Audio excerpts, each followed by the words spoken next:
दोस्तों, अगर आप डिप्रेशन की दवा बंद करना चाहते हैं, आप अगर एंजाइटी की दवा बंद करना चाहते हैं, आप पैनिक की दवा बंद करना चाहते हैं, आप ओसीडी की दवा बंद करना चाहते हैं, बहुत सारे लोग हैं जो मुझसे पूछते रहते हैं कि सर हम इन मेडिसिन को कम कैसे करें, इस मेडिसिन को रिड्यूस कैसे करें।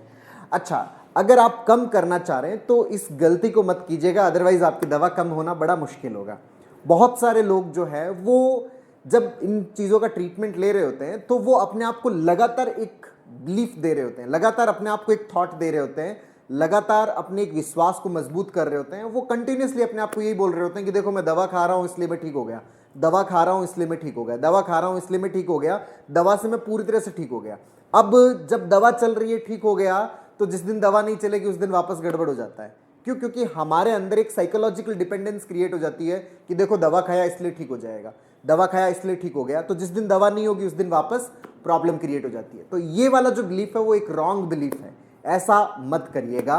इसकी बजाय अपने आप को ये बताइए कि दवा जो है वो एक साइकोलॉजिकल सपोर्ट है, एक हीलिंग एनवायरनमेंट क्रिएट कर रही है, जिससे हमारा डिप्रेशन ठीक होता है, जिससे हमारा एंजाइटी है वो उसको हील होने में एक सहारा मिल जाता है, डिप्रेशन को हील होने में सहारा मिल जाता है, हमारी ओसीडी को हील होने में सहारा मिल जाता है, हमारे पैनिक को हील होने में सहारा मिल जाता है, हमारी ओवर थिंकिंग को हील होने में सहारा मिल जाता है। जैसे मान लीजिए कि किसी की हड्डी टूटी और उसके हाथ में हम लकड़ी थमा देते हैं, लकड़ी एक हीलिंग एनवायरनमेंट क्रिएट करती है जिससे व्यक्ति आराम से चल सके, हड्डी हील तो अपने आप होती है। उसी तरह से हमारा माइंड है वो ऑटोमेटिक हील होता है, हमारी बॉडी ऑटोमेटिक हील होती है। मेडिसिन एक सपोर्ट की तरह है, मेडिसिन के ऊपर सारा का सारा दरोमदारा मत डालिए। आप ये मत बोलिए कि सारा की सारी चीजें वो मेडिसिन से ठीक हुई है। आपकी बॉडी है वो ऑटोमेटिक हील हुई है, आपका शरीर खुद हील हुआ है, आपके ब्रेन के अंदर इनफ पावर है किसी भी प्रॉब्लम को सॉल्व करने की। डिप्रेशन इतना बड़ा नहीं है, एंजाइटी इतनी बड़ी नहीं है, पैनिक इतना बड़ा नहीं है, ओसीडी इतना बड़ा नहीं है, ओवर थिंकिंग इतना बड़ा नहीं है। हर एक चीज को आपका माइंड पूरी तरह से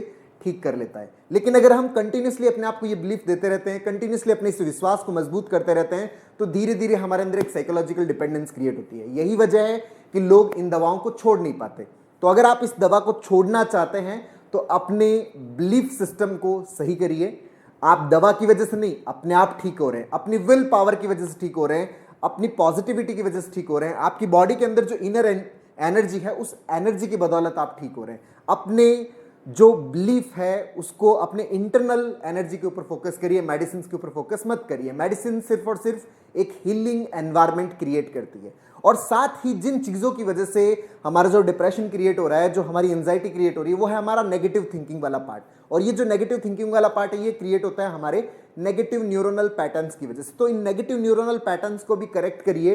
इसके लिए सीबीटी की, कॉग्निटिव बिहेवियरल थेरेपी की कंटिन्यूस प्रैक्टिस कीजिए। अगर आप रेगुलर प्रैक्टिस करते हैं तो हम उन कारणों को भी खत्म कर लेते हैं जिसकी वजह से हमारे अंदर साइकोलॉजिकल प्रॉब्लम क्रिएट होती है। तो उन कारणों को भी जड़ से हम खत्म कर लेते हैं। अगर हम ये दोनों चीजें करते हैं तो ना तो किसी भी प्रकार की मेडिसिन की हमें आदत लगती है, आराम से हम किसी भी मेडिसिन को धीरे धीरे स्टेप बाय स्टेप करके, अपने मनोचिकित्सक से बात करके, अपने डॉक्टर से बात करके हम किसी भी प्रकार की दवा को पूरी तरह से बंद कर सकते हैं। कोई भी ऐसा ट्रीटमेंट नहीं है जो बंद नहीं किया जा सकता, आराम से बंद किया जा सकता है, लेकिन उसके कारणों को ठीक करने के बाद में। अगर उन कारणों को हम परमानेंटली ठीक कर लेते हैं, सब कुछ बंद हो जाता है। तो दोस्तों, हम लोगों ने कॉग्निटिव बिहेवियरल थेरेपी के ऊपर एक पूरी स्टेप बाय स्टेप लर्निंग की वर्कशॉप बनाई है, पूरा डिजाइन किया है, जिसका जो लिंक है वो नीचे डिस्क्रिप्शन में दे रखा है। उसमें आप पूरी स्टेप बाय स्टेप सीबीटी को सीख सकते हैं, लर्न कर सकते हैं, अंडरस्टैंड कर सकते हैं, अपनी लाइफ में अपने आप को साइकोलॉजिकल प्रॉब्लम से पूरी तरह से दूर कर सकते हैं, अपनी पर्सनैलिटी को बहुत अच्छे से डेवलप कर सकते हैं। तो दोस्तों, बहुत अच्छे से ध्यान रखिएगा। एक तो आप जो ठीक हो रहे हैं वो अपनी वजह से ठीक हो रहे हैं, ना कि आप मेडिसिन से। मेडिसिन सिर्फ एक हीलिंग एनवायरनमेंट दे रही है, एक सहारा है, एक साथ है, लेकिन ये एक परमानेंट सॉल्यूशन नहीं है। परमानेंट सॉल्यूशन जो रूट कॉज है आपकी प्रॉब्लम का, उस रूट कॉज को ठीक करना, जो नेगेटिव थॉट प्रोसेस है उसको ठीक करना, उसके लिए हमें सीबीटी के प्रैक्टिस की जरूरत पड़ती है। तो दोस्तों, उम्मीद करता हूं आपको ये वीडियो पसंद आया होगा। नीचे कमेंट बॉक्स में लिखकर जरूर बताइएगा।